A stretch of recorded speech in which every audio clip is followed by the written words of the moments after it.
Hello, you big, beautiful world. I am King RP, host of Brothers of Many Words. Welcome to our podcast. I am life. I am energy. I am the possibility of what comes next. Moving with purpose, speaking with power, and becoming more every day.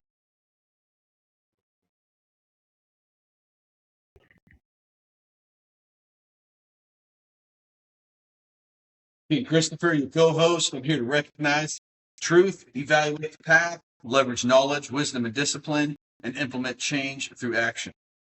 Awesome. King, hit us with that affirmation. Brothers, purpose and respect. We move with love, speak with clarity, and carry peace. No ego, no division, only growth.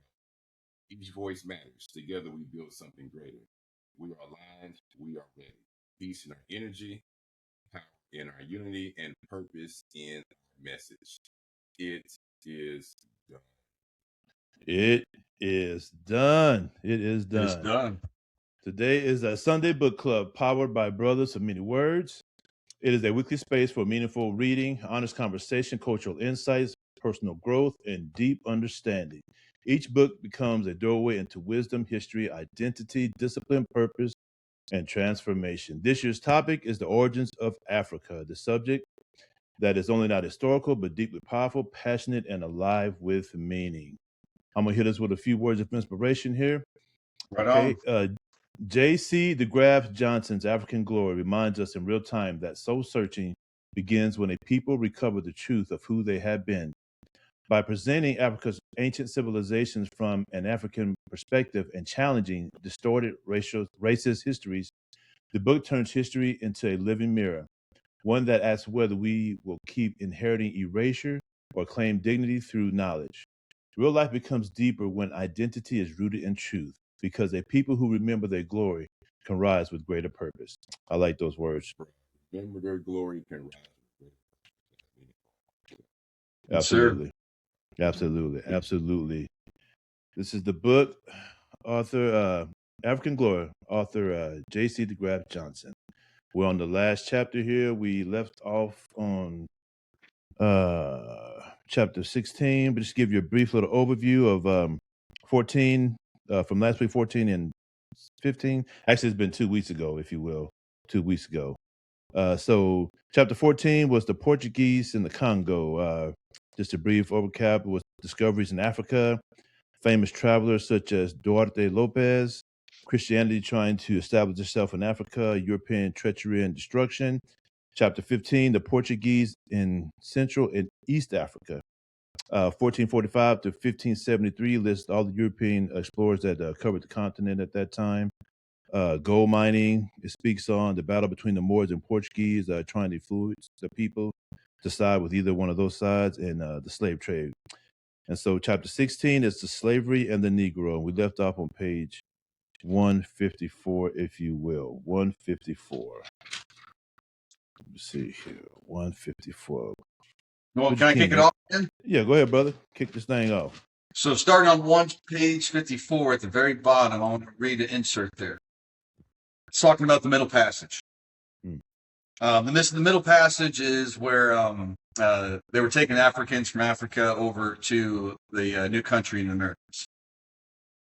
Here at the bottom of page 154, it says, "Some wet and blowing weather have occasioned the portholes to be shut and grating to be covered. Fluxes and fevers among the Negroes resulted. While they were in this situation, my profession requiring it, I frequently went down among them, till at length their apartments became so extremely hot as to be only sufferable for a very short time. But the excessive heat was not only the thing that rendered their situation intolerable. The deck, that is the floor of their rooms, was so covered with the blood and mucus which had proceeded from them in consequence of the flux, that it resembled a slaughterhouse. It is not in the power of the human imagination to picture a situation more dreadful and disgusting. Numbers of the slaves had fainted. They were carried on deck, where several of them died, and the rest were with difficulty restored. It nearly proved fatal to me also." Yeah, it's just a little insight on what it looked like on the inside of those bottom of those ships when they were transported.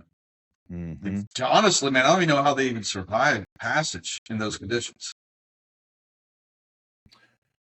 It was absolutely rough, and I'm with you. And he's right. It's hard to even imagine to being confined in such spaces. And, that middle passage was not like a couple of miles. It was like 50 plus days it took them to get from one side to the other, if you will, to have to live like that. And so 155, I'm just going to read that little excerpt as well, too, in the middle of the page there. When the ship reached the harbor, the cargo came um, up on deck to be bought, and these are the slaves he's talking about. The purchasers examined them for defects, looked at the teeth, pinched the skin, sometimes tasted the perspiration to see if the slave's blood was pure and his health as good as his appearance. Some of the women affected a curiosity, the indulgence of which, with a horse, would have caused them to be kicked 20 yards across the deck. But the slaves had to stand it. Then, in order to restore dignity which might have been lost by too intimate an examination, the purchaser spat in the face of the slave. Having become the property of his owner, he was branded on both sides of the breast with a hot iron. His duties were explained by an interpreter, and a priest instructed him in the first principles of Christianity. Just a crazy ass scene. Excuse me, Lane, but it's just crazy. Yeah. Yeah. It's 7,900 embarked, over 2,000. 26% were Yes. 7%. Yes. Yeah. Yes. no, it's disgusting what they did. I mean, they And so, got. I mean, on 155. I mean, it was very devastating. I mean, yeah, surviving the ship, getting examined like livestock. They get sold. They got branded. Then they got taught Christianity.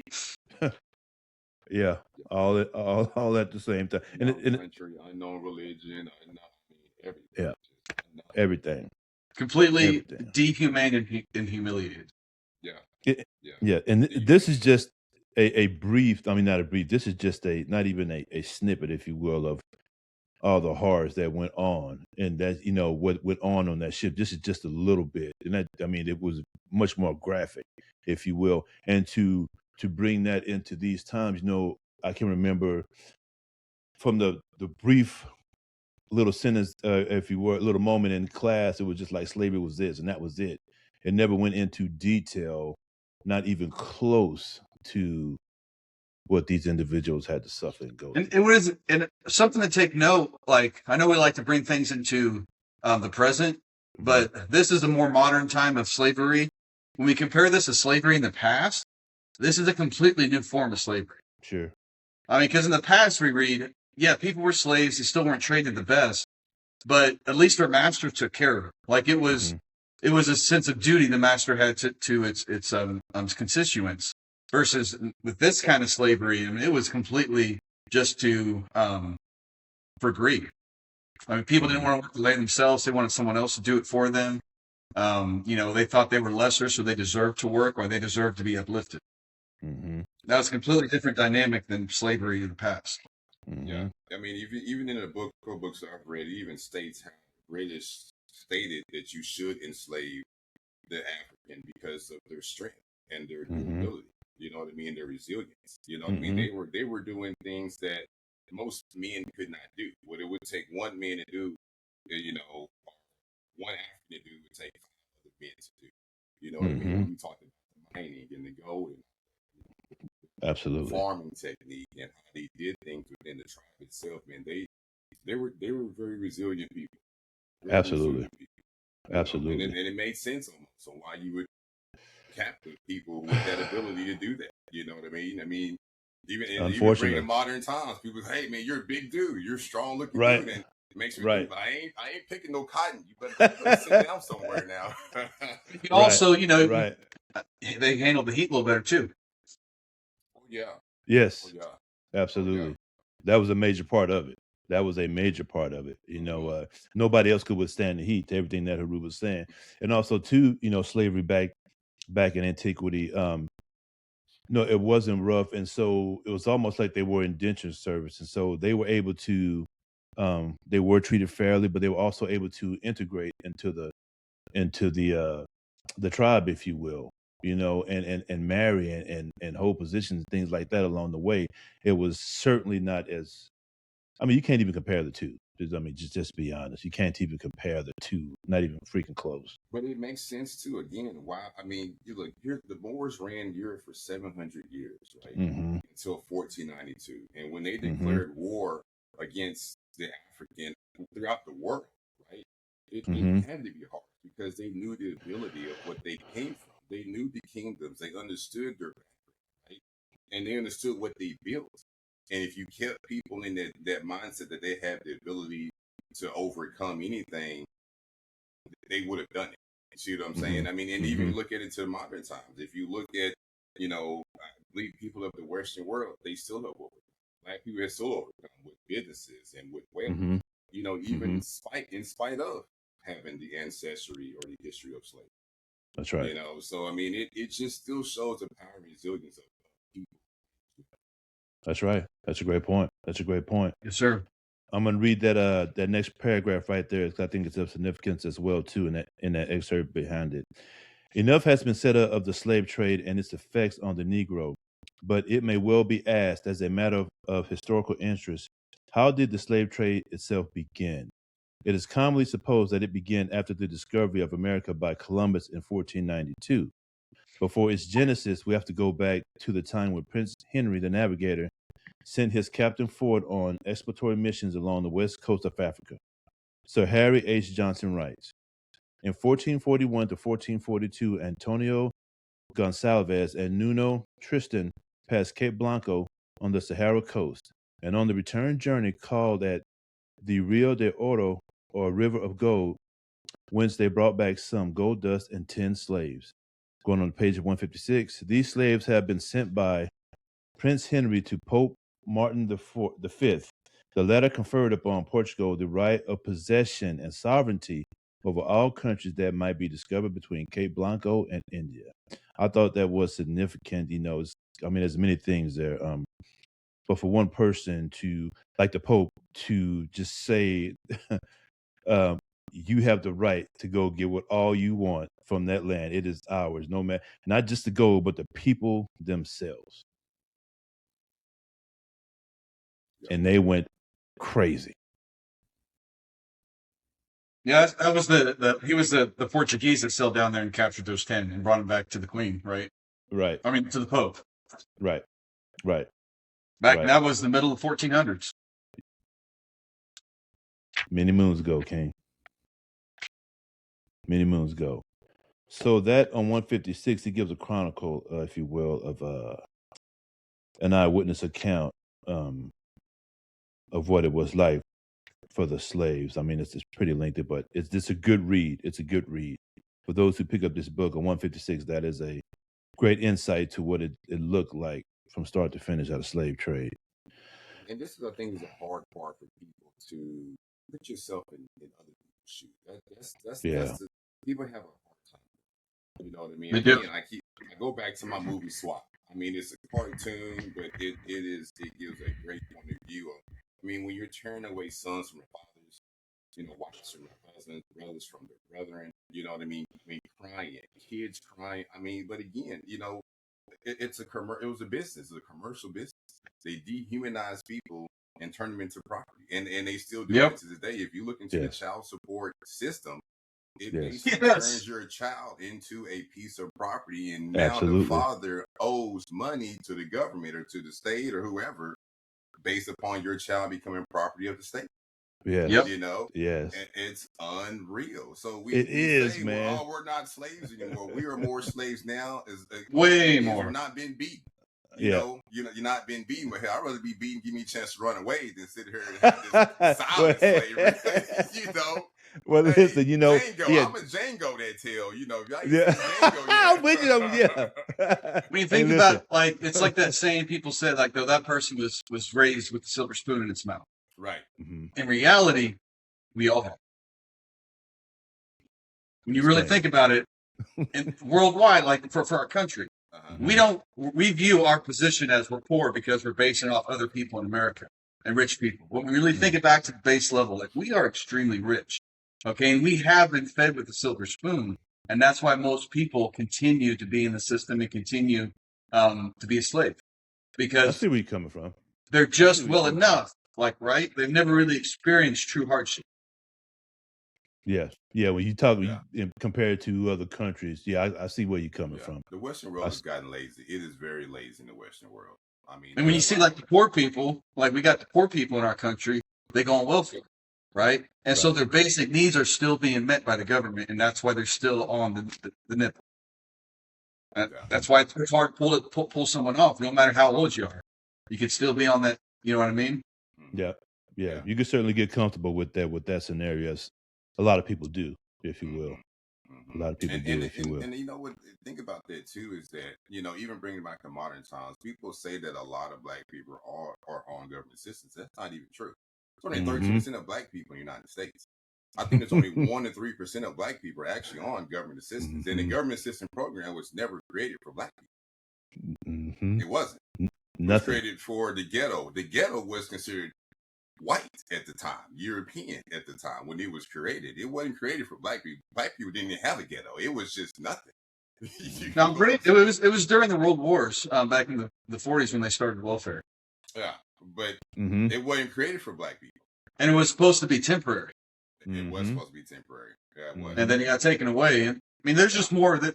No, it's not just more black people. I mean, there is a lot of black people that are on welfare, but there's more white people because, for one, there's more white people in the country. It is. That it is. But I mean, and there's a lot of poor white people, man. Oh yeah. And I hate the food stamp system, because you know how many times I've gone to a grocery store like down the road at Save a Lot, and I had people come up to me and ask me, "I'll buy your groceries if you give me cash so I can buy cereal." Oh, they're like, trying to trade me real money for their food stamps. I'm like, no, man. For one, it's already my money. You already got, no, and that's wrong. I'm like, I've called a person out before because she came up to me 2 times.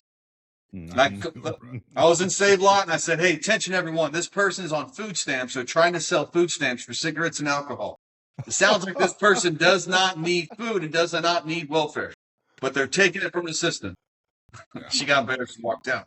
Yeah. No, I ain't gonna lie. I don't know what they bought it with, but you had the sisters back in the day, the hood. You go over there, they be like, bro, I give you $250 and food stamps for $100. I'd be like, hey, here you go. I don't care what you do. It still happens today. Yeah. I used to run it. I used to run it. But I mean, overall, man, we got, our system is fraudulent. And here's the thing about it. We criticize people for a fraudulent system. It makes no sense. Here's the government basically tells you, we can't pay our bills. Guess what we're going to do? We're just going to print money.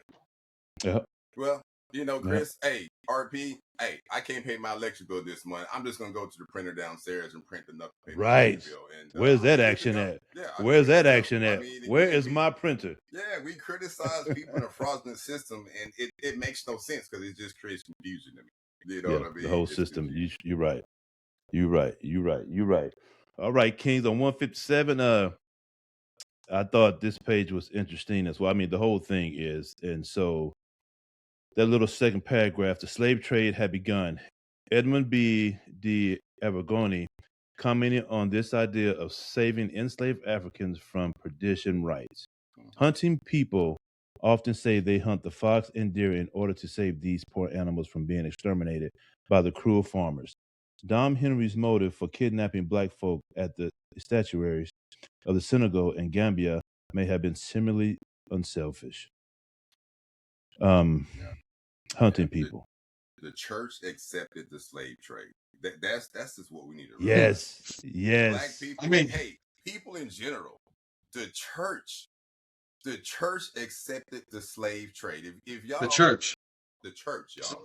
Christianity, which you bow down and preach to today. Oh my God, be shouting, and I mean, would fall over if the pastor waved their hand throughout the audience. It makes no sense. When they gave Prince Henry the Pope blessed the situation, if you will, he loaded up all of his ships with everything that he needed. It was like, initially it wasn't that way, but when they got the okay or the blessing, they literally loaded up with all the ammo, the horses, the whole nine, and specifically went into Africa to hunt people down. I mean, it's human trafficking. It is. It's human. It was human trafficking, and it started with the church. Yes. I want to say, like, this page, they use religion was used to justify the kidnapping, and captives were supposedly they were using religion to justify kidnapping, and the captive to supposedly save the captive spiritually, right? And then when the slavery became profitable and normalized, religious people debated whether Africans even had souls. So, I mean, that is a huge poisonous contradiction that the system claimed to save souls while questioning whether they had souls or not. Yeah. Well, again, it is still happening. They are still dehumanizing black folks to this day. I mean, it's when you look into the prison system and the things like that.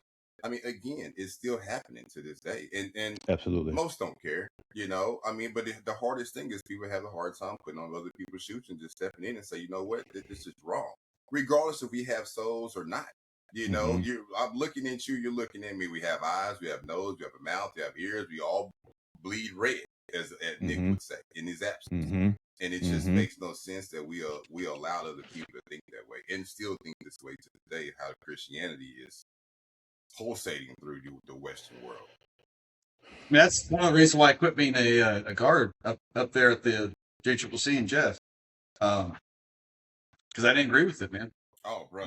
I used to be a bail bondsman, and I would get calls when they got on the list, and I started letting these guys. Matter of fact, I let these 4 kids out in Tennessee. They drove from Tennessee to Missouri to go to a party in the middle of the woods, and they get out there and they get arrested. All 4 of them, and they were pretty decent boys. I looked them, looked the background, I talked to their parents, things like that. But check this out: when I went to go bail them out of jail, I got a call from a deputy about an hour later questioning me why I did that, and I said, "Well, that's my job.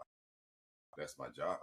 And I told these boys, I told their parents, I said, "Don't you bring your butt back over here in Missouri like that again." You know what I mean? Because you got out. Thankfully, I was able to get you guys out when I did. You know what I mean? But but my whole point is, I've known men who have been in jail or in prison. I say jail for over a year or 2 on minor charges with no bond. And then when I get a call from a family member or a friend who's questioning about it, and I call the judge and ask him or part of the jail and find out, then there's a bond on record because now somebody's called concerned. It's ridiculous. It is, and it's a sad case. It's a sad case, but it ain't just black people now. It's everybody. That's right. If you're below the totem pole of or within poverty, I mean, you're considered a slave. That's right. I mean, no doubt. That's right. That's right. 80% of those people in prison are in there for non-victimless crimes. Oh yes. Well, it's just like immigrants right now. The immigrants, 75% of the immigrants who are in these camps don't even have a criminal background. But again, that's why I was talking about, like, we should ID them, and if, like, there's no reason to send them back if they're already part of our community, give them a chance to become a citizen. I mean, over 4,000 kids are missing. Immigrant kids are missing. I mean, that's intentional. Our government is involved with child trafficking, man. Sure. Oh yeah. Absolutely. Yeah. I mean, Epstein files prove that. And there's so much information redacted. We know their names are right there. Oh, you brought up a sticky and we know situation. And we know Hold on. Hold on. You brought up a sticky situation. I'm surprised Nick ain't chimed in yet. Where the hell is Nick at? Oh my goodness. Oh man, for real. Absolutely. Yeah. Go ahead. No. That was it. On 157, right there at the bottom, we talk about Christianity. So gonna tie that into some of the views that got the Reverend John Newton, rector of St. Mary Woolnoth of London, author of the popular hymn "How Sweet the Name of Jesus Sounds." Well, I'm gonna read his excerpt from his memoir there on page 158 and his view of what he thought. This is a Reverend. During the time I was engaged in the slave trade, I never had the least scruple as to its lawfulness. I was upon the whole satisfied with it, as the appointment Providence had marked out for me. Yet it was, in many respects, far from eligible. It was indeed counted a Gentile employment and usually very profitable, though to me it did not prove so. The Lord, seeing that a large increase of wealth would not be good for me. However, I consider myself as a kind of gaoler or a turnkey, and I was sometimes shocked with the employment that was perpetually conversant with chains, bolts, and shackles. In this view, I had often petitioned in my prayers that the Lord, in His own time, would be pleased to fix me in a more humane calling. Yeah, yeah. You know, Listen, because I was going to, like, we literally, from page 154, could have read every page, and that's what I was thinking. I mean, because it really is insane. yeah. Just to hear the views and the thoughts and what these individuals had to go through. Bro, they even use body parts. I came across Yes. some reading where if European man had an issue with his leg, they would cut off the leg of an African man and attach it to the European man. It's cannibalism. What? I mean, oh yes. Yeah. Oh yes. I mean, bro, even back in Egypt, I mean, European people were eating mummies, trying to become more godly. Mm-hmm. I mean, it was a point in time where the hatred just went beyond life. Mm-hmm. It's kind of like Trump and Obama. You know, people swear Trump's got an obsession over Obama. You know what I mean? It's kind of like that point of view. Matter of fact, I was watching Superman the other day, the last Superman with what's his name, Luke Lexer, or the bald headed Lex Luthor. Lex Luthor. He was obsessed with Superman.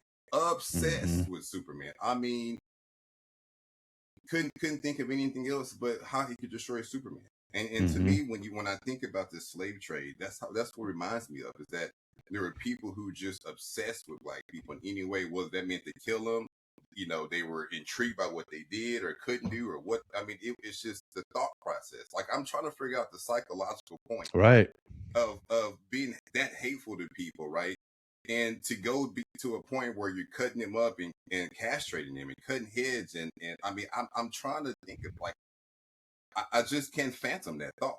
Do you know what I mean? It's hard to think about the psychological standpoint that people had to do that. It really is. You know, and so they were doing that too, you know, because they wanted to try and gain the essence of black people. But they had no soul, though, right? You that had no soul. But they had essence. That's right. Yeah. That's right. But they would absolutely eat them in yes. What about, so on page 158, I thought this was interesting too. It is interesting to record that under, I'm on the third paragraph there, the will of General Christopher Codrington, the Society for the Propagation of the Gospel received in trust 3 estates with their Negroes for the endowment of medical and theological studies. Yeah, you already know. That's why I brought that up. You already know. I mean, it's very, very contradictory, very hypocritical, these Christians. I mean, John Newton could pray deeply while commanding a slave ship. Yes. A missionary could preach the gospel while owning enslaved people. Yeah. An African ex-slave could be educated into defending slavery as compatible with Christianity. Yeah. It's all backwards. It's all I'm like, what Bible were they reading back then? Like, they say it's the same one. If they were reading the King James Version, when I look at the King James Bible, like, that has nothing in there where it talks about taking someone as a slave. Right. Or someone. No, it does. Yeah, it does. The New Testament talks about slaves. If your slaves hit you, if your slave master hit you, I forgot where it's at, but I have to chat GB. But it does. No, what I'm getting at is there's nowhere in the Bible where Yeshua supports slavery. Well, his in the New Testament supports slavery. It's the New Testament. His messengers support slavery. Yeah, look it up. Paul did. It might be Paul. I forgot exactly who did, but I know. I mean, Paul's the one that wrote pretty much the whole New Testament. New Testament. Yeah. It's when you actually look at the teachings of Jesus, no, he didn't teach slavery. Now, the Christians like to talk about that. They like to defend that, but no, he didn't. They twist his words into it's all about belief. But they actually weren't going for what the Bible was actually talking about. Yeah. Well, I know the New Testament mentions it. And so, I mean, if it's in the Bible, you know how people are. It's got to be true. Yeah. Got to be true. It came from God, and God gave it to this person, and it's facts, and it's in his blood, and we eat his bread every Sunday. You know, every Sunday, every Monday, every Tuesday, every Wednesday. Yeah. Anybody else have anything else on 158? Mm-hmm.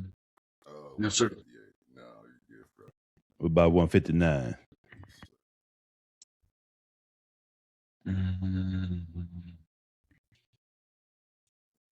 No, nothing on 159, 160. No, I might, yeah. Just one quick thing, just to go off from the previous page, but Mhm. 159 is kind of talking about how they would take slaves, right, and then manipulate and brainwash their minds into defending the system they're a part of. Yes. Mm-hmm. Yeah. Mm-hmm. Mm-hmm. Yeah. I mean, that's the amount of manipulation and brainwash, like, and be able to do that to somebody. Wow. Mm-hmm. Well, you know, back on 158 there, that last paragraph, that first sentence, the church's attitude towards slavery and the slave trade was so unsympathetic that even African Christians appear to have sympathized with the trade in human flesh.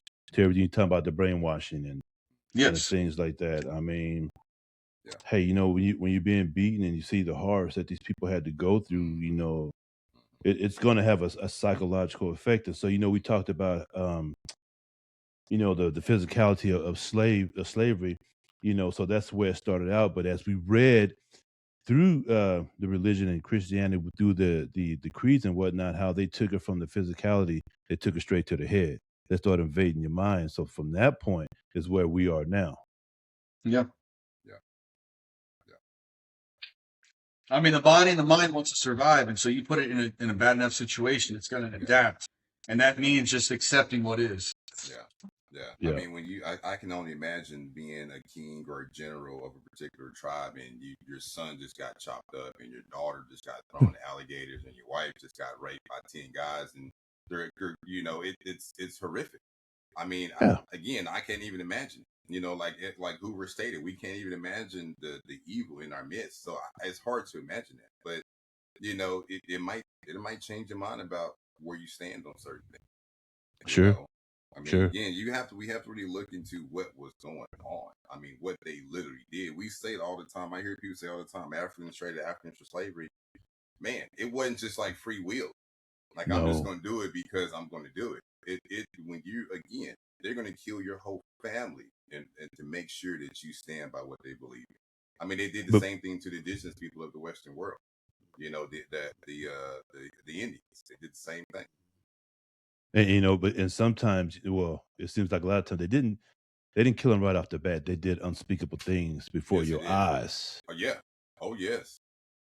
to your Oh yeah. children, to Mm-hmm. your wife, to the Mm-hmm. men. Yes, they did.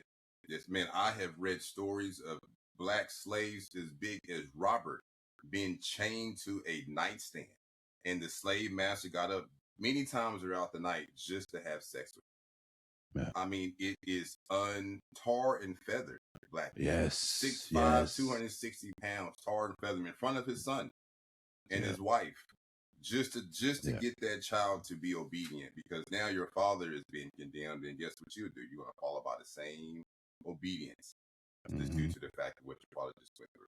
Well, if you see your dad get done like that, Oh I yes. mean, and he's as massive to what you Mhm. just said. What shot do you got? Right. What shot Right. do you got? You feel So on helpless. page 161, it goes into the revolt against slavery. Right. The abolitionists, you have the Quakers and Mr. Glanville Sharp and Jonathan Strong come into the picture. And those gentlemen denounced slavery, if you will, and took a Right. stand for it. They Right. took a stand for it over there in England. Mhm. The So Quakers were a strong. very popular family. The Quakers Yep. were a very prominent family.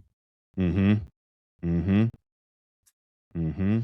And it's because of them, you know, eventually that on page 162, Mr. Glanville's effort, you know, got it to where let's see that's first paragraph. It was Glanville Sharp's efforts which led to the famous decision by Lord Chief Justice Mansfield on June 22nd, 1772, in the case of James Somerset, a runaway slave, the property of Mr. Stewart of Jamaica. The significant words of Lord Mansfield's decisions were basically, I'll read that. The state of slavery is such a nature that it is incapable of being introduced on any reasons but only by positive law. It is so odious that nothing can be suffered to support it but positive law. Whatever inconveniences, therefore, may follow from the decision, I cannot say the case is allowed or approved by the law of England, and therefore the black must be discharged. So he was let go, and so that was a landmark case right there in England, because that opened up the door to for those who knew that they could go to England and have a shot at being free. Right. Yeah. You know, something I want to bring up with Britain getting rid of slavery here is I think there's a reason why they got rid of it at this time. I think for one, we were talking about how, you know, the slaves were eventually just accepting their fate, right? And they're kind of getting brainwashed.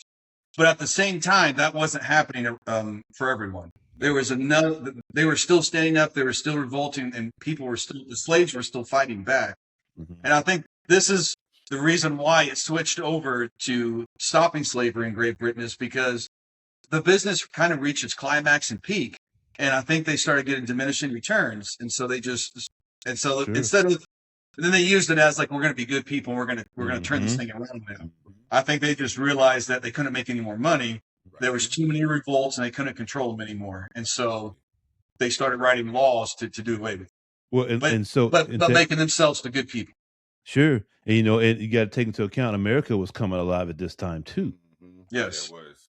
You know, so to everything that you said. So on page 163, that middle paragraph, as Peters and his band of settlers carved out a new colony in Africa, the fight against the slave trade and against slavery was continued in England. And in 1807, England was to declare the slave trade illegal, in spite of strong opposition from vested interests. The next year, 1808, saw the United States of America also declare the slave trade illegal. And at the Congress of Vienna in 1815, most European powers followed suit. The fight against slavery itself had to continue, however, and Thomas Foxwell Boxton was to be the leading light in this last onslaught. In 1833, the abolition of slavery was secured, and the British Parliament agreed to pay $20 million to compensate those who were to be compelled to give up their slave owners. So even though this, these laws went into effect, doesn't mean that slavery ended. Because not just right there. It was a process. Yeah, it was a process, and it started like on that page. You know, it shows the ugly contradiction between of the abolition. That the enslavers were being compensated for losing their slaves, and while the enslaved were not. That's totally backwards. Like if you realize this was wrong and these people were enslaved, you should be compensated and helping the enslaved people get on their feet. Oh man, you can't make it up, brother. And then you call yourself Christian? Yeah. First of all, the Bible says nothing about being Christian anyway, so it's just a false hope. And to see that last paragraph going on to page 164, but it says one French historian quoted by Udding says it is no exaggeration to say that 100 million people were lost to Africa as a result of it. Dr. W.E.B. Du Bois, the eminent Afro-American historian, also believes that Africa lost about 100 million souls as a result of the slave trade. 100 million people. He said 100 million people. It's pretty nasty. You know, I have to do some study on W.D. Du Bois. You know, my thing is now, and I'm kind of getting off topic, but I think our world is ran. I mean, you mentioned that. Yeah. I really do. Because to understand Black people, I feel like you really have to be Black to understand it and to understand how the rhythm. And I don't think it's just a European thing. They read a couple books and did some genealogy and figured out. I do believe there were some more and created a society. I hadn't I've come across some things about the Moors about that. And I've come across some other people who believe the same thing. I just got to do some deeper research. And once I do, bring it to light, King. Hey, question everything. Yes. Question everything. Well, since we're going slightly off topic, let me bring up this. Have you heard of of some of the ancient astronauts and ancient aliens? You know, historians talk about that Black people were the original. What am I trying to say? The original species on this planet, as humans, and that the Caucasians were sent here from another planet, still being humanoid but different. That like this is not the the white people's home planet, but this is the black people's home planet. I haven't heard that I one. hadn't heard that. I heard it in opposite because Mm-hmm. when I watched when I watched Superman the other day, you know what I mean? Superman is a being, extraterrestrial from another planet, but he is strengthened by the sun. There's Mm-hmm. only one group of people here who are really strengthened by the sun, and that's black Mm-hmm. people. You know what I mean? And so That's what I'm meaning is like you guys handle the heat better, and the here on the planet, while white people can't. We can't handle the sun. I mean, if I go out in the sun for like right now with the sun blaring, I can't go out there for more than 2 hours without taking a break, or I'm gonna get burnt. You know, I need to take a break from that, or cover my skin up. right. Yeah. Yeah. I hadn't heard it in your direction. I've heard it in the Mm-hmm. opposite direction. You know what I mean? And I mean, when we came here, we became very connected to the earth. I mean, just like, you know, I think about the Devil's Tower. I forget where that's at, but it looks like a huge tree that was cut off. But Mm-hmm. you know, I just started thinking about that. I'm like, the devil is supposed to be below us, not above us. You know what I mean? And, a matter of fact, I watched Avatar. There's a new Avatar out. Me and the kids started watching it yesterday. Fire nice. Yeah, that's right. Yeah. So do we. And so, yeah. And so, you know, it's got me thinking. You know what I mean? It Mm-hmm. really does really have me thinking about in a world that was beyond this world, how black people were very connected to this world. And just like when you know, European people came over here, they started cutting down these massive trees. Mm-hmm. Massive trees. I mean, that's a whole story by it. I'm talking about massive. I'm not talking about just 20 feet around. I'm talking about massive trees. And cutting, I mean, to a point where it took hundreds of people to cut this tree down. You know what I mean? And so I believe that black people were very connected to this world at one time. And I believe everybody was. You know what I mean? I don't think it was just a black thing. You know, matter of fact, I shouldn't even use the word black because black means colorless. You know what I'm saying? I've learned that over the week. No, actually, you're wrong. Black doesn't mean colorless. White is the absence of color. Black is the presence of all colors. There we go. I just learned something today. There we did. Well, I wanted to clarify. Yeah, man, I don't believe in that. I mean, just things I see when I'm going through the scrolling reels. Just like you hear some wild ideas. That's just one thing I've heard. Yeah. Tenfold. Yeah. Tenfold. Yeah. All right, Kings, moving on to chapter 17. Chapter 17, the Coromante Negro at home. The Coromante Negro at home. So this is referring to a people on the Gold Coast of Africa. Hold on here. And so I looked up that name, and so it's not even a people. The name is derived from a Guyanan slave fort, Fort Coromantine, in the Guyanan town of Coromantse. And so it is the English language term for enslaved people from the Akan ethnic group. So it's not even their name; it's for enslaved people. I thought it was a culture, but that's not it. Right. Yeah. Well, the author talks about that the Coromante Negro of the Gold Coast, it says, who had not bowed to slavery, and that they stood for liberty and freedom, and was now free from the fear of sudden transportation and slavery. So they never bowed down to the slavery. Right. Yep. Right. Very rebellious. Very rebellious. Yes, they were. Good people. Good people. Fight for your rights. 167. Got to. So 167, I seen on that first paragraph, and I only did this because we had talked about this last week in open mic, and so they tried to impose a tax on the people of the Gold Coast, if you will, and the people said no, we ain't doing that. And so that last sentence there, the people repudiated the agreement and refused to pay this tax. As a democracy, the people were the sovereign power in the state, and they well demonstrated it 100 years ago. So I thought we just spoke on sovereign. And we don't do that anymore, man. We don't stand up and say, anymore. no, we're not paying this tax. We just fucking, we bend over and say, give it to me. Yeah. Yeah. I mean, we do, man. Yeah. We do. Yeah, we do. You know what? I've come to the conclusion that most men standing to this day are cowards.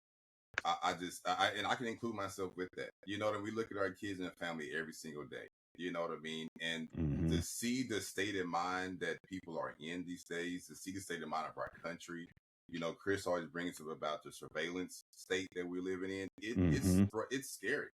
I mean, me and my wife are outside talking, and you know, we kind of hang out in the basement in the garage, just kind of wake the kids up. But you don't even want to talk in your own house.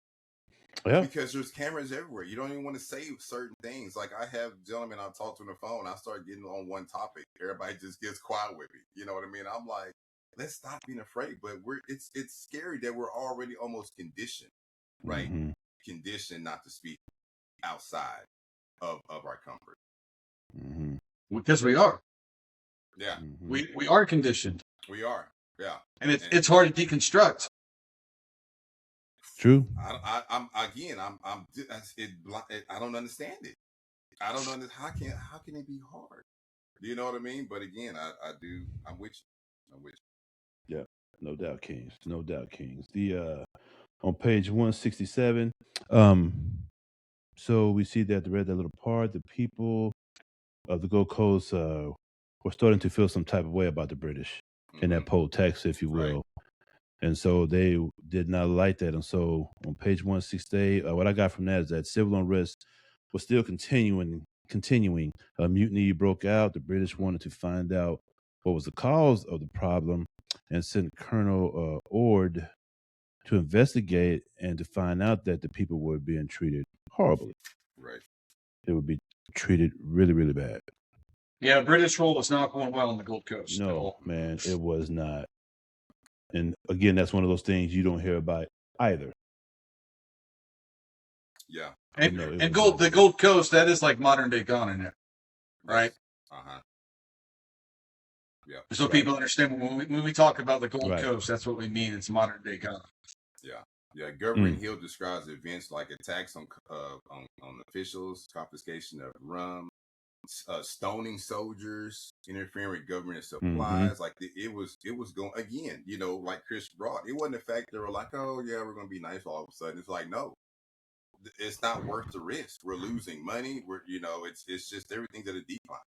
You know what I mean? And so they had to do the British had it was necessary for them to do that to come to a point where to reverse slavery.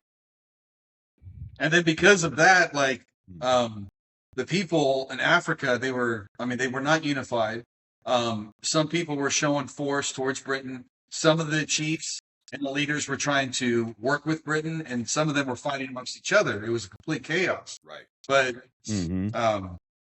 and it was because of the British trying to impose their rule on them. Right. And then there was a lot of sneaky backdoor deals where the British was promising these leaders protection, and then when the time came they needed protection, they were like, nah, you figure it out yourself. You go figure that out. I'm not going to mess with you. Yeah. Yep. Yeah. Just get ready to get in. And so they would just straight up hypocrite, like liars, just hypocritical. Very, very, very much so hypocrites. Straight up, use is open. It's closed. It's open. You got a good deal. No, it's closed. No, they messed up. No, man. Yep. Yeah. Yeah, you know that you're exactly right. They were pitting them against one another and telling them this, well, if you do this, we'll the British government has you, and then to come to find out the British government's like, no, we don't got you. You're on your own if you go start the fight. So it was basically between he was trying to get Mr. Simpson, if you will, to get to attack the Ashantis, you know, because they were powerful. And so he was doing dirty work, backdoor deals with these guys. And, you know, it goes back into, I think we spoke on it before about how, you know, they created that state of confusion, if you will, you know, pitting one against another. And you guys think that's actually happening now? Like, I feel like on a global scale, like all of our world leaders are working with each other. Like, you know, China's leaders working with Russia, Russia's working with us. We're all working together, all this playing this game. And then like our country calls China like, hey man, I'm going to say this, you say this, that's going to cause this country to do that, and these people are going to think this way, and we're going to make money. On the Superman I just watched, that's exactly what was going on. Lex Luthor was doing business with a president and giving the president giving half the country for X amount of money. Bro, it's all a game. Here's the thing about it. The governments are playing chess and we're over here playing checkers. And they're playing, and then they're playing off in America. They're playing off American patriots. They're playing them hard. Oh yes. I mean, just like they do in the Western world, you get the people. The rich people get poor people to fight for them, basically, because they. And then you get people conditioned to think a certain way. Yes. And that's the Yep. the heart of it all, bro. I mean, when we start even thinking about the Moors and religion, I didn't realize the Moors fought each other a lot. rough against each other. You know Oh what yeah. I mean? I mean, even when Mansa Musa was running the show, there was still a lot of violence going on. Mm-hmm. It wasn't like it was all. Yeah, they were wealthy, they were rich. He took care of his people, but there was still a lot of ugliness in the world. It wasn't like all just flowers and rainbows and sunshine. Yeah, it's like once you recognize once you recognize the true wealth of gold, it became a problem. And then with religion attached to that, it became a problem. When it was just a decorative thing, and oh yeah, I feel good, I'm wearing a necklace, you know, I look good, it shines in the sun. But when it became, oh, I can buy what with this, or I can do what with this, it became huge. Well, you know, to the Africans, to the Africans, it was, oh man, you know, this looks good. You know, this looks good because they were so used to it. But then, you get the foreigners to come in and they like, well, how does that translate outside of this? What can I get for this? And it's like, well, they got a bunch of it. They got tons of it. They just wearing it everywhere. And I realized that to get that stuff out the ground was hard. Yes, it was very, very hard. Walking around with a 7-inch herringbone. You like, that's a 7-inch herringbone. I mean, goodness gracious. You know what I mean? My family will be set for life. Yeah, it's just decoration. It's just, I got out the closet. It's old. Oh my gosh. So on 171 to what we're talking about, we tied us all together about how they were using one against the other. So page 171, that first paragraph there, the Secretary of State's letter shows a great deal of light on the activities of men on the spot. It shows clearly how such men goaded the inhabitants of the colony with threats and promises to adopt a hostile attitude toward their kinsmen, the Ashantis, and how, excuse me, and how if Ashanti herself was not directly threatened and insulted by the British government, the actions of the officers on the spot amounted to such insults and threats. Now, those who had been incited and goaded to adopt a hostile attitude toward the Ashantis were to be told that the inciting letters had been withdrawn and that they were to rely on their own resources. So they were absolutely doing dirty work. Yeah, the British was trying to create conflict amongst the African people and then promise one group help when the other Africans would attack them. Yes. Didn't they do that? The same thing in Morocco. Yeah. The exact same thing. Enlighten me. Remember the Queen Elizabeth was trying to play to the Sultan, the one that Yes. Yep. Yeah, I dirty work. Yes. I mean, it's ugly, man. It's crazy. It just repeats itself. It just repeats itself. It does. You'll be a fool to continue to fall for the same thing. I mean, it's a lot easier to take control of somebody if you can cause problems amongst themselves. No doubt, man. That's the whole point, too, of modern times where we don't read history. That's why this is so important. We don't read world history. So we don't understand what we're going through. We think this is all new to us. Do you know what I mean? We think it's all new to us. It's the same game. It's just played with different technology. It is. Bro, you took the words right out of my mouth on that one. Yep. What about 172? What about 172? 172. Oh, yeah. It says, my main point here is that the British colonial government saw organized African self-government as a threat. The Fonte Confederacy presented itself. Yes. The Fonte Confederation or Confederacy presented itself respectively. They said they wanted to improve their people, promote education and industry, and cooperate with the British were useful, but the colonial administration still threatened the movement as dangerous. They didn't want them to have their own power. They didn't want them to have their own power. And that the Fonte Confederacy was a big deal. Yes. It was a big deal. You know, to everything that you said, because they wanted to prove that they could take care of themselves and govern themselves. And you're right, the British, they did not like that at all. And I wanted to clarify when it says the Fonte Confederacy, just so people understand, it's not the same type of confederacy that was in America. Like we talked about the Confederate side. This confederacy wasn't a rebellion organization. Right. The Confederacy was just Africans in the community tired of the bullshit, you know, and they wanted to get together and unify together and create their own power. And so they were trying to help each other while Britain didn't want that. Right. So they weren't being rebellious to Britain. They just wanted to be able to handle their own stuff without the help from Britain. Like, hey, we don't need you. We can delegate our own. We can create our own politics. We can govern ourselves. Yeah. Well, even so to the point they didn't like it so much that they arrested some of the individuals. Yes, They arrested them. the king of where did I write it down? Help me out here. Acting Administrator Mr. Salmon regarded the Confederacy as a dangerous conspiracy. As a result, several Confederacy officials were reported in prison and murdered.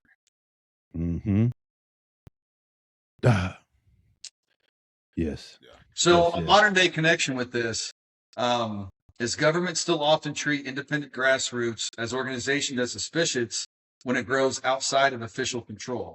So movement seeing that right now. Yeah. I mean, we've been seeing it. Martin Luther King, Malcolm X. I mean, the Black Panthers, the White Panthers, the Color Coalition. Well, you throw Africa in there as well too. Any leader that has risen up to oppose the colonial rule, they have been assassinated. Yes. Yep. I mean, you imagine what they did if we got a couple thousand dark-skinned fellas and a couple thousand light-skinned fellas to work together. Right. I don't even know they would give us. It would blow their minds. If we could even get 150 of them in a room together without it being a problem with, bro. I mean, I've literally seen, just, and this is just modern times, but I've literally seen some kids in Texas, 4 black kids at a park just hanging out. They took the basketball goals down, and then somebody calls the cops on them saying they look suspicious. I don't even think you could get 1,000 black brothers together without it throwing 1,500 red flags. I don't believe you could. Why do you think they want to keep us separated so much? Because we see it, and even amongst ourselves, like some people don't like it, like when we mix. Like why do they want to not let that happen? Why? Hey, brother, many words probably already on a Fed list already. Probably. On the Fed list. Probably. Too military, too law enforcement. That's scary by itself. While you playing, it's like I'm waiting for a knock at my door sometimes. Or a letter. Hey, I need you guys to cease and desist. I don't think so. Yes, sir. Yes, sir. What about 173? 173. 174.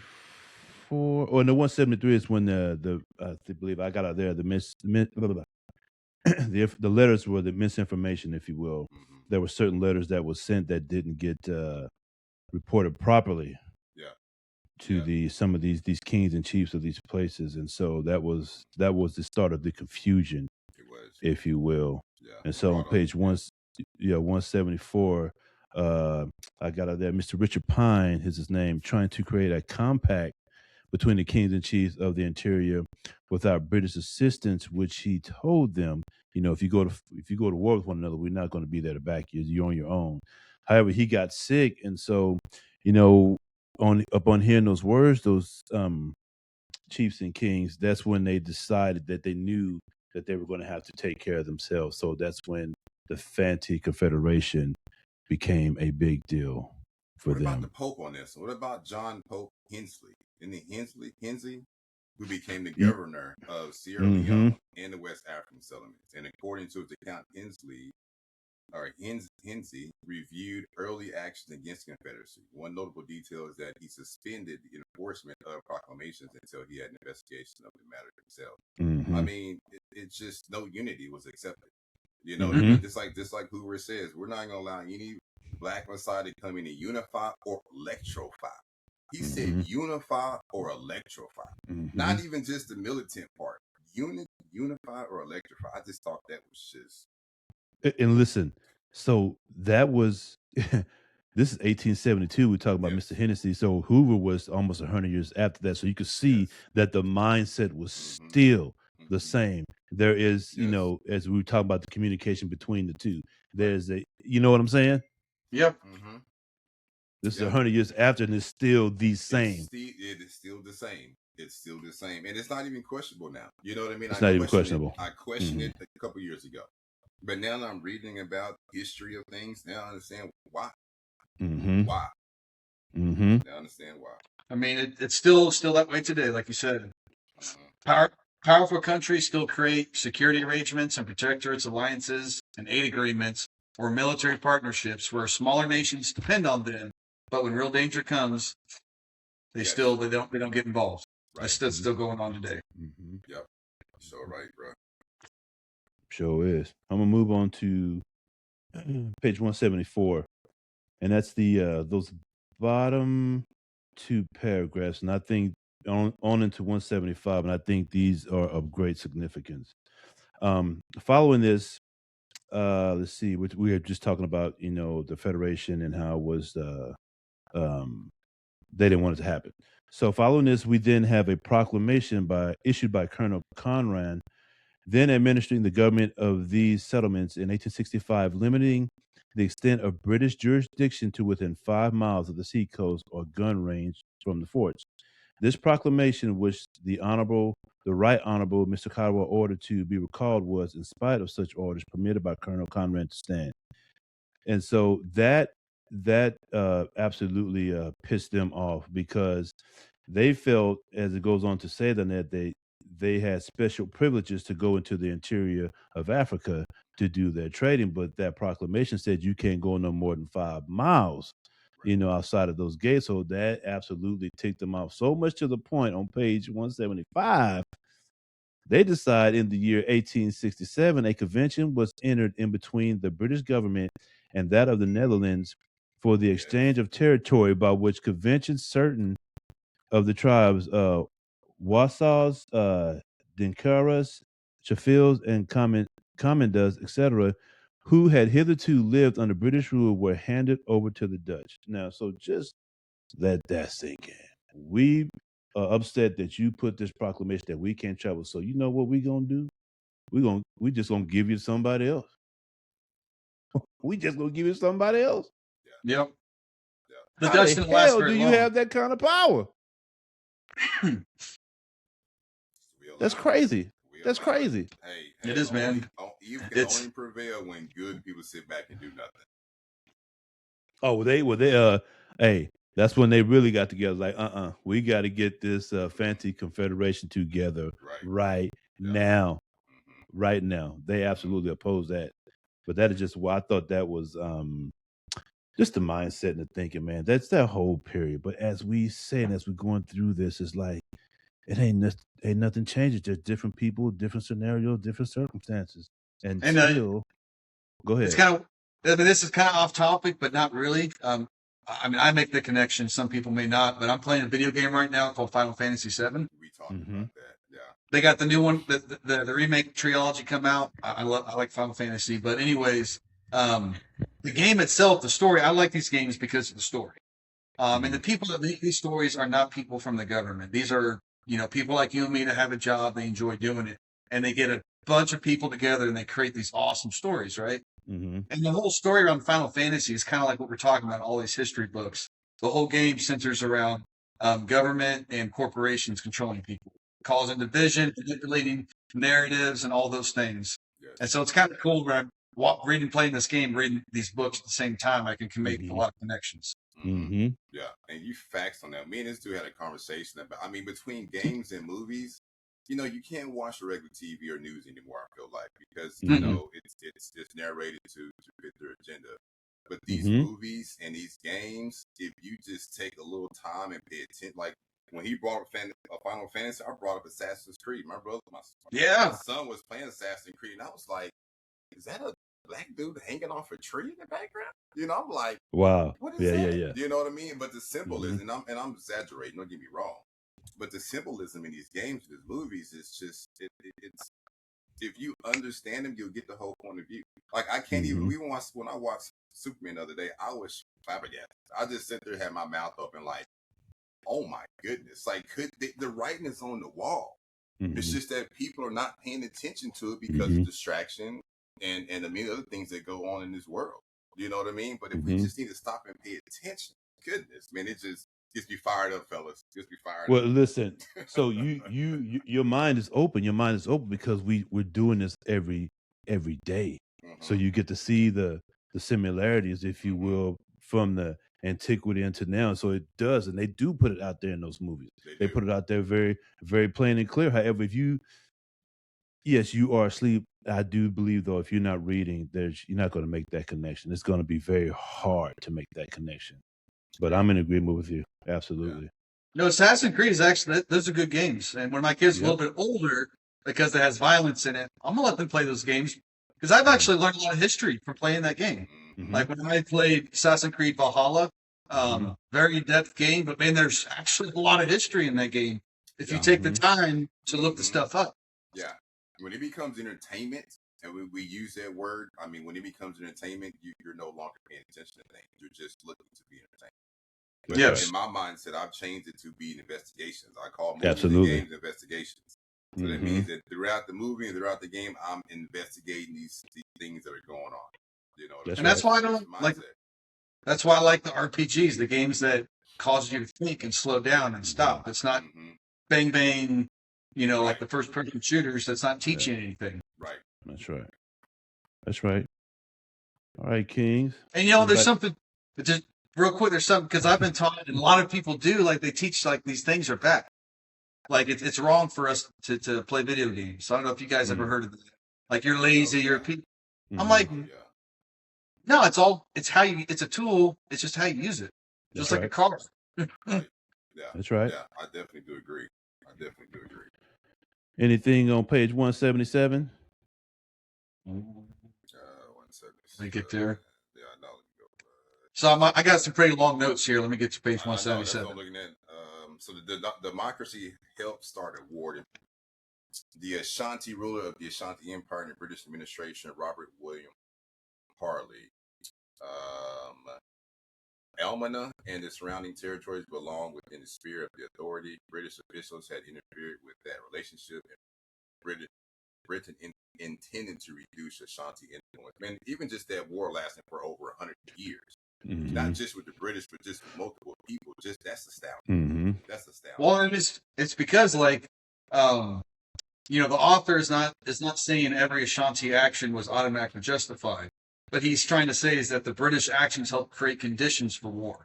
Right, it did. Right, and the colonial conflicts often ignored those provocations. Right. Let's see. For this, a modern-day connection on this page, wars are often presented as starting when one side moves troops, fires the first shot, or crosses a border, or launches an attack. But serious analysis asks what happened before that. What promises were made, what territory was taken, and what warnings were ignored. And they definitely created a whole bunch of And that still happens today. Oh, absolutely. Like, we can just go talk about the Strait of Bermuda, the newest thing. Yes. Yes. They're creating scenarios. They are. Yep. They really are. And they did this back then, even when they didn't have the technology like we do now. Almost the same strategy. Yeah. Strategy. And, you know, but it's easier to do now. And I've been looking into this. When you look at like Facebook, Mark Zuckerberg didn't invent Facebook, man. The government invented Facebook and planted Zuckerberg as the CEO. I've heard that. I believe that 100%. Yeah, I believe they had that system developed years before Mark Zuckerberg came on the scene, and they used Mark Zuckerberg to implement Facebook into the world. And what has come from that? The biggest psyops in history. Good point. Yeah. Good point. I've heard that. I mean, I don't know if it was Google or Microsoft or something. Steve Jobs, Microsoft. You know, when he was building his company and it got to a point where the conglomerate, I mean, it was a major corporation. The government came to him and was like, we need to use your company. We need your company for this, and this. And if you say no, it's taxation. There's all these criminal defenses, criminal things against you. So you really have no choice. So even Christopher built an app that allowed people to do this. If our government can find a way to use it to criminalize people or to do this, they're going to come right at Chris and let him know, we need your company to do this. And if you say no, you'd be sitting in jail for 10, 20, 30, 40, 50 years. But they're going to allow you to be the spokesperson of it while they do their deed in the background. You know, and again, I mean, we say there's freedom in America, but every level has its own cage. Every level has its own cage. You're right, man. You're right. You're right on the nail, brother. That's right. On page 178, Let's see. The Europeans knew that the Ashantis had some rights to Elmina. They were talking about that because they were paying that amenity. The Netherlands were paying that to them. So the British wanted to know, did they have any rights to that? And the Ashantis did. However, the British didn't want to hear that noise as well either. They didn't want to, as we say, any type of unity or anything. They did not want that to have. They wanted total control. Total control. Yeah. You're right.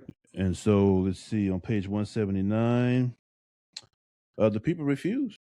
Yep. They refused. Yep. They refused. And so that's when, as Chris has spoken on, you had the traditional rule of Elamina, Nana Kobina Igyan, and how he was he was taken. They asked him to come to a meeting and they arrested him and shipped him off for 25 years. You know what? It repeats itself. I mean, the Haitian Revolution was the same way. Toussaint Louverture. I mean, when he wrote the Constitution for Haiti, and then Britain invited him over for a meeting, and they threw him in prison for 30, 40 years. Like, come on, Yep. we are doing the same. It's just repeating itself. It's just We have to repeating itself. stop. We have to stop. Yes. Well, that goes back to being sovereign. You're not allowed to be sovereign anymore. Right.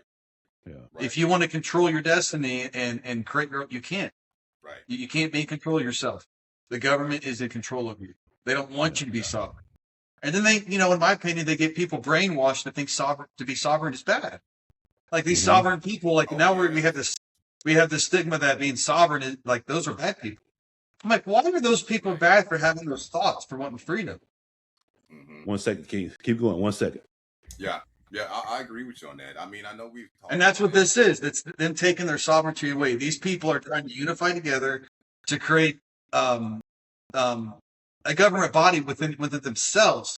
But it's really important that Nana Kobana Ignan, he was not stating himself as a king, and the title he gave himself, the Europeans would say that he was king, but he specifically says, that matters because Nanya Kobenya, it shows that he did not view himself as an absolute ruler, right.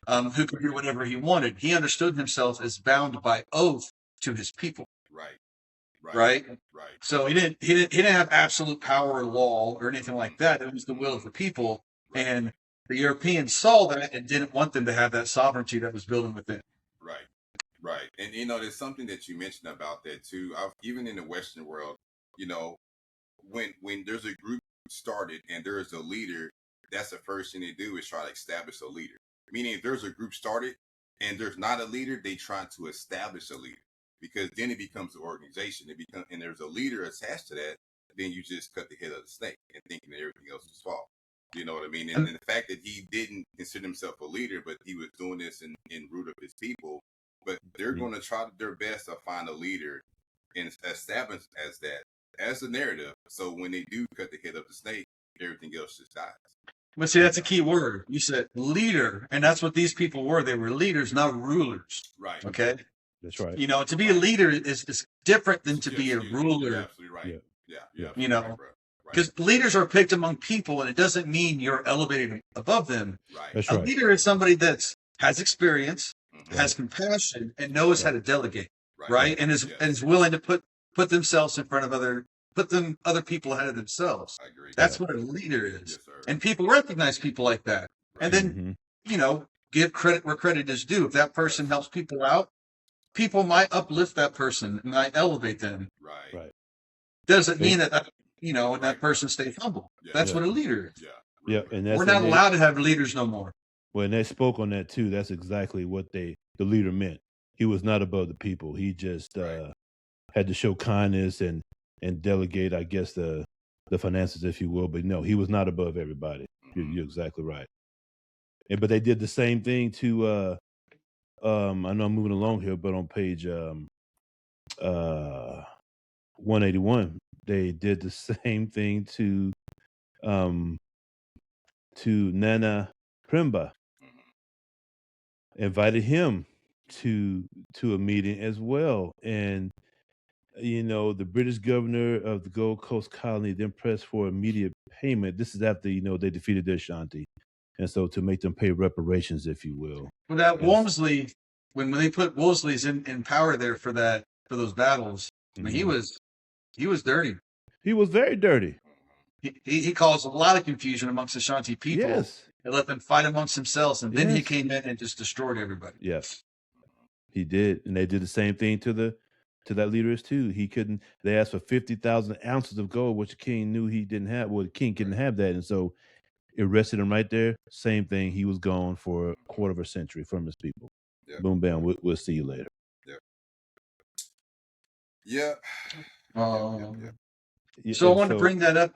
On that one for a modern day connection is the United Nations, the Compensation Commission, created after Iraq's 1990 invasion and occupation of Kuwait. The event is after the Gulf War. The United States Security Council created the United Nations Compensation Commission in 1991 to process claims and pay compensation for losses and damages resulted directly from Iraq's invasion and occupation of Kuwait. The commission received about 2.7 million claims seeking about $352.5 billion. It ultimately awarded compensation to about 1.5 million claimants and paid out $52.4 billion, and the final payment was made January 22nd. The commission later declared that Iraq had fulfilled its compensation obligations. Wow. Yeah, bro. Yeah. And all you can do is laugh about it. I mean, yeah. It is wild. It is really, really wild. Moving on to page 182. Page 182. Let's see here. So, with that being said, when they got Nana Prempa taken away, then they try to. It's in that third paragraph there. So events in the Gold Coast did not stand still, and while Nana Prempa was still at Alameda Castle, important decisions were being taken at Cape Coast, only 8 miles away. These arose out of a new Crown Lands Bill which served Branforth Griffith, the governor of the Gold Coast, which to pass into law. The bill was to place the management of the lands in the hands of the government. So they wanted to take the land, the rest the leader, and now we want to pass this bill, take the land. Bill out of nowhere, as most bills are done, in my opinion, just to give somebody justification to do things. And so they tried. Yeah.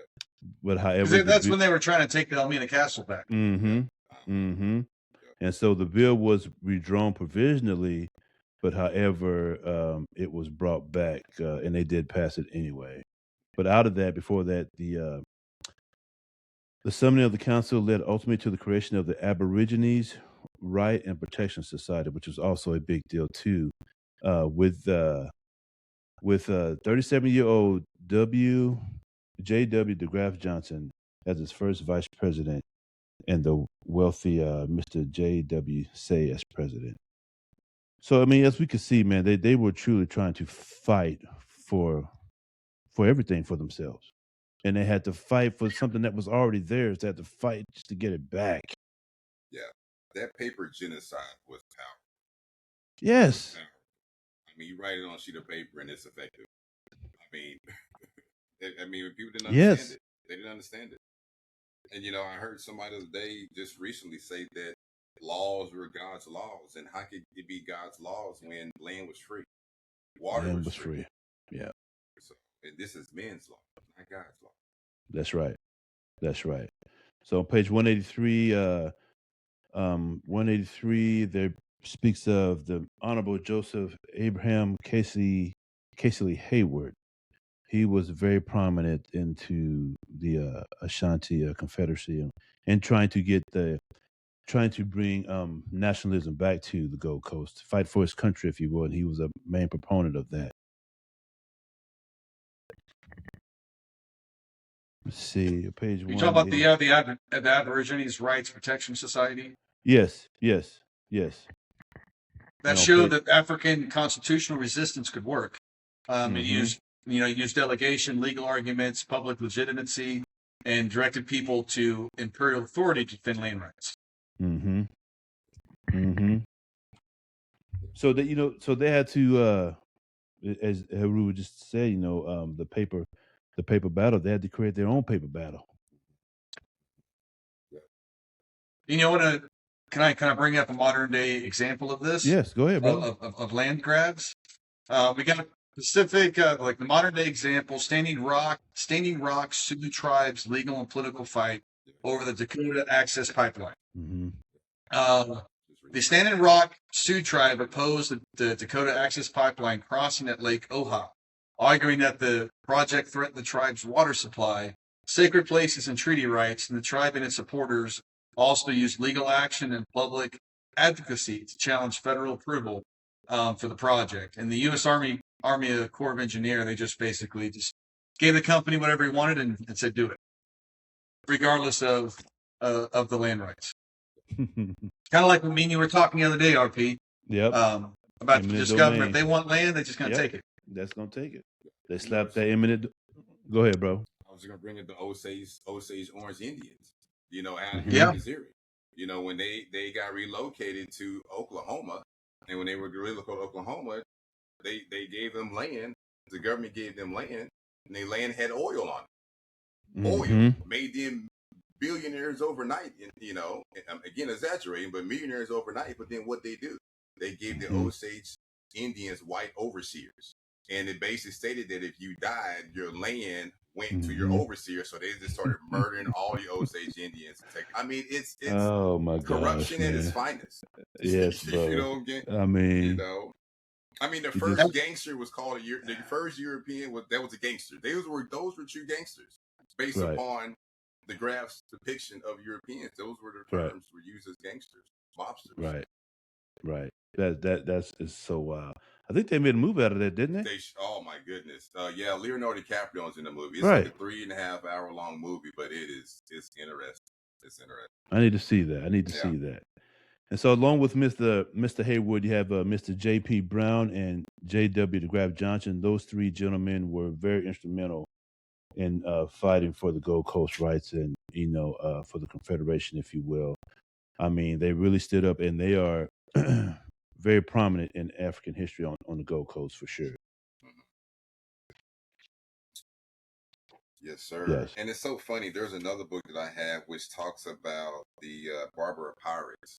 And it talks about the Gold Coast, but it talks about the white gold, which was the European slave trade, going to the Gold Coast. I just thought how this all correlates between black slaves and European slaves. The Gold Coast was used, the term was used quite a bit. I mean, in my opinion, the Britons were pirates too. Yeah. I mean, they were pirates. But that's I would say the same thing, yeah.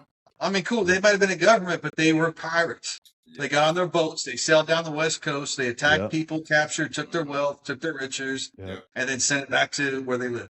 That's the definition of a pirate. Yeah. I mean, even our president mentioned about the Somalians being pirates. I mean, it's again, if you understand history, there's a backlash to that. Yep. That's right. I thought on page 186, if you will. Now, if you gentlemen got anything between there, you can. I'm moving on to 186. And I thought down there at the bottom. Now, Mr. Haywood, Hayford, definitely, page 185, 186, 187, like he really stands up for his country with his speeches. And, I can read all three of them now, but I'm not going to. So on page 186, I thought this was interesting, as a practicing barrister, as a member of his own council, and as a member of the Legislative Council, Casey Hayford did in fact give his life's blood for the immolation of the lot of his people. His patriotism transcended tribal boundaries and went far beyond the Gold Coast, for he was the man who conceived the idea of the West African Congress and brought it into being. When the British took over Ashanti, deported the young king, and later demanded the sacred golden stool on the grounds that they were in Ashanti to end human sacrifice, barbarous customs, and slavery. I mean, Mr. Casey wrote a big article on that, they wanted that golden stool. All this for a golden stool. Yeah. Man, bruh. Yeah. Yeah. It's all about the money. All about the money and the slaves. That's it. Money and power. Yeah. You kids got anything else to add to the No, sir. rest of the pages? I'm Listen. looking at 187. Yeah. I mean, it's Yeah. just. Yeah. And again, it's just the same. I mean, after that, it just gets worse. Yeah. It just gets worse. Yeah. Hey, African Glory, people. African Glory. Author J.C. Must DeGraff read. Johnson. It's a Must read. read. Yeah. It must is read. a great, great book. And the book is what it's about 50, 60 years old. Yes. Yeah. Yes, Yes. it's an older book. 60 years old. So. Yes. Yeah, 1950. No, almost 1954 when it was first published. Oh, okay. Okay. Go longer than that. Okay. Yeah. Yeah. Almost But 70 years. Yeah, 72. Yeah.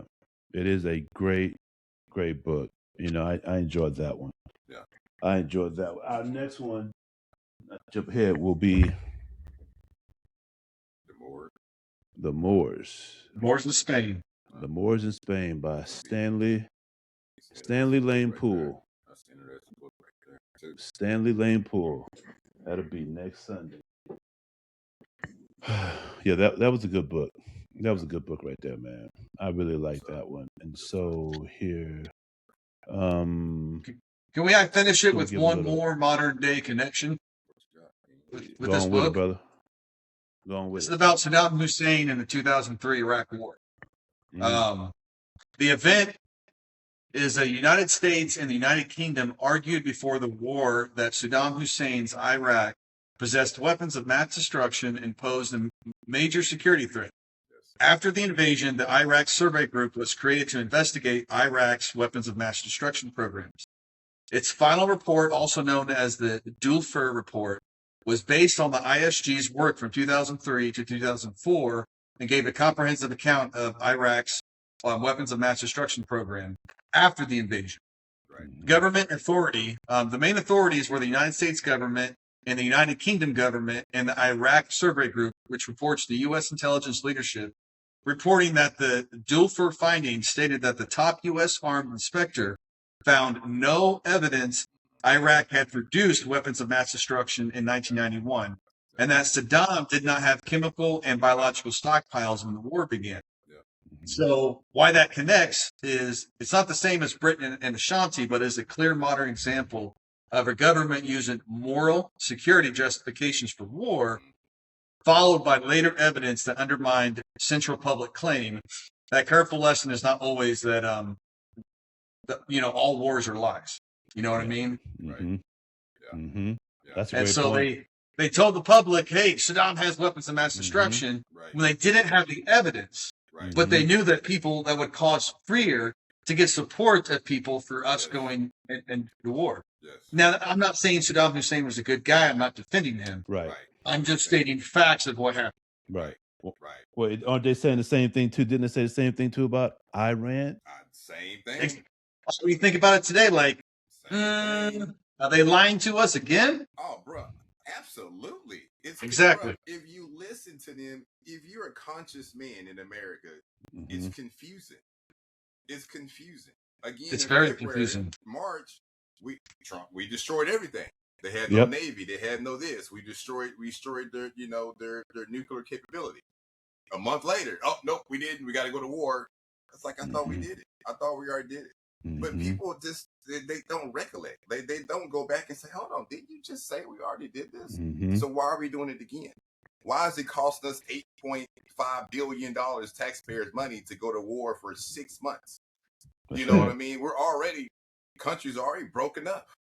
You know what I mean? And then we're now in this situation. It just, again, and then here to simply say, hey, we have an agreement with Iran. Guess what? Stocks go up. People start investing again. Next 2 days later, oh no, and then stocks go down. It's a money scheme. It's a game, baby. It's a money scheme. Always. But we as the pawns are just sitting here twiddling our thumbs like it's gonna get better for us. And the thing about it, like I said, what hurts me the most is that I believe that in some mindset we're already dead and gone. It is our kids who would have to deal with this problem the worst because it's only getting worse. It is only getting worse. Yeah. Oh my goodness. Yeah. Yeah. Yeah, King. Yeah, King. Don't get me started. Yeah. You're right, man. let me It let me is. read this. Oh no, yeah. Let me read this little bit of insight into African glory.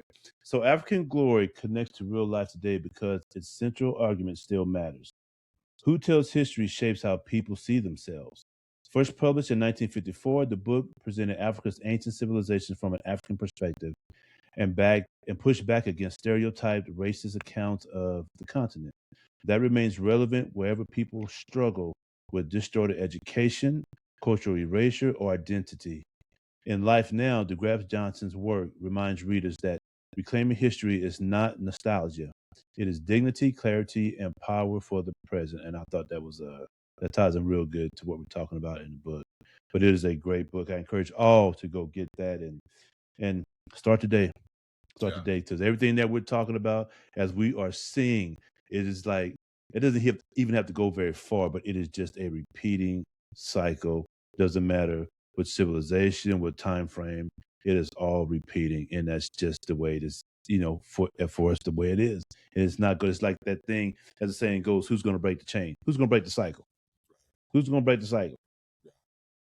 Yeah. And I'm gonna add to that real quick, RP, if you'd allow me to. Go ahead, And brother. this is something what I kind of came across is I think it's called the Obama effect. And what it is, this is the strategy used too. If a people don't have an identity, they don't have a language, they don't have a history, or don't think they have a history, or the history they believe came out of slavery and should be thankful Mm-hmm. to the West. That's a psychological thing. Frances Cress Mm-hmm. Wilson is one of my I love her books on psychology, right?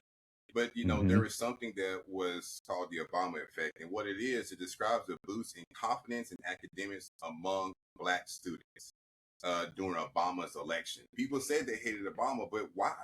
You know what I mean? Yeah, Right. he did this, he did that, and is he part of the same spectrum of the government? Absolutely. Can he be trusted? Mm-hmm. Absolutely not. Right.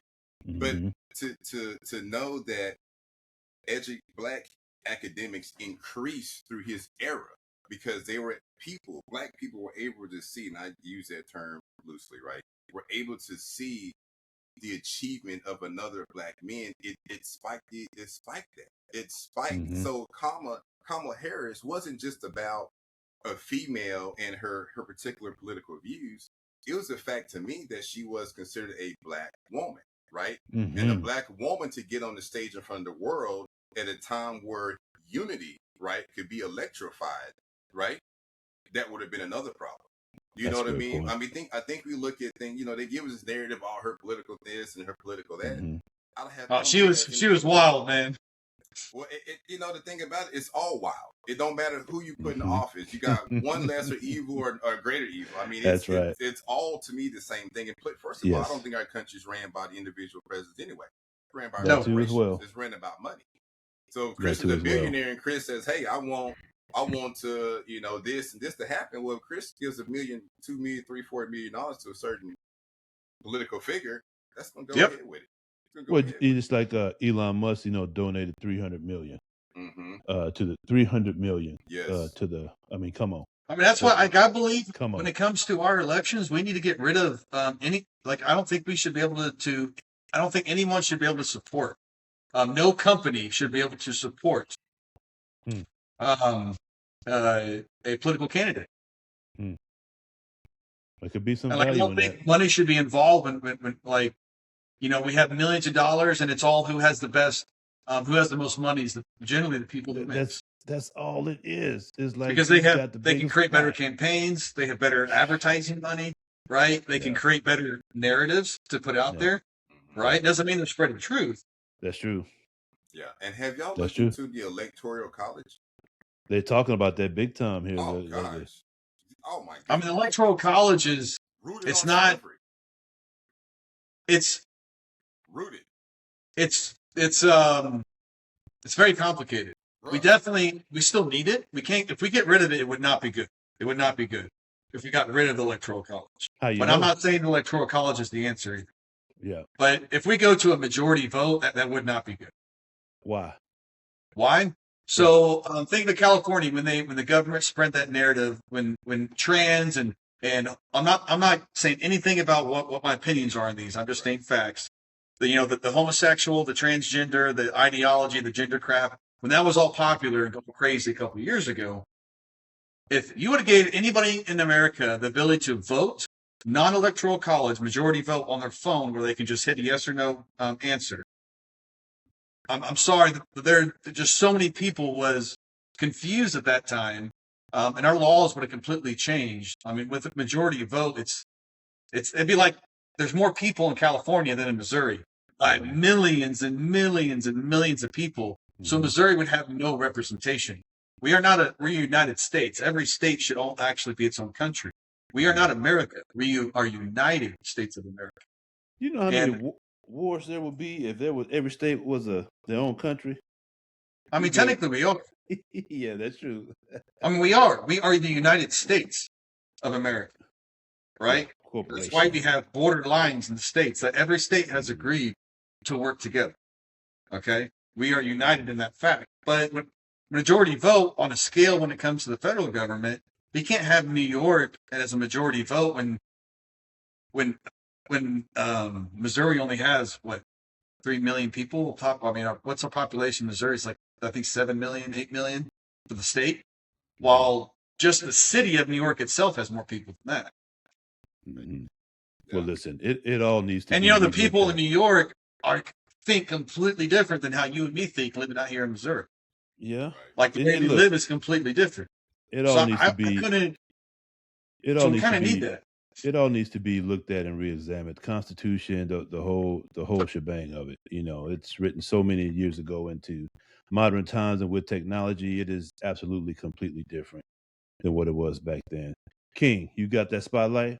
I do. All right, King, our spotlight for today is going to be Sarah Boone. Was an African American inventor and dressmaker. Let me go back. My wife sent me this because I love to iron my clothes, and I use the ironing board and iron, of course, to do so. Right? I use my kids when you walk out of the house, gotta have a crease in your shirt, gotta have a crease in your jeans. All right. So I used to be that way. Yeah. So she sent me this. Right. So Sarah Boone was an African-American inventor and dressmaker best known for receiving a U.S. patent in 1892 for an improving ironing board. While she did not invent the first ironing board, she redesigned it to be better, meeting the needs of people making and repairing fitted clothing.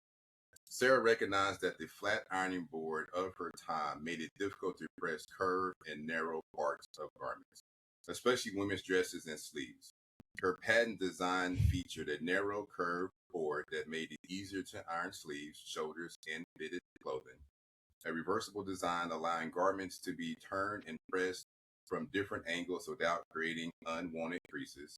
A more practical shape for professional dressmaking and home sewing.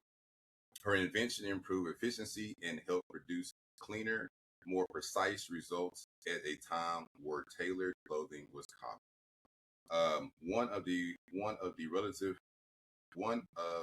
few Black women in the 19th century to receive a U.S. patent, demonstrated how everyday problems could be solved through practical innovation.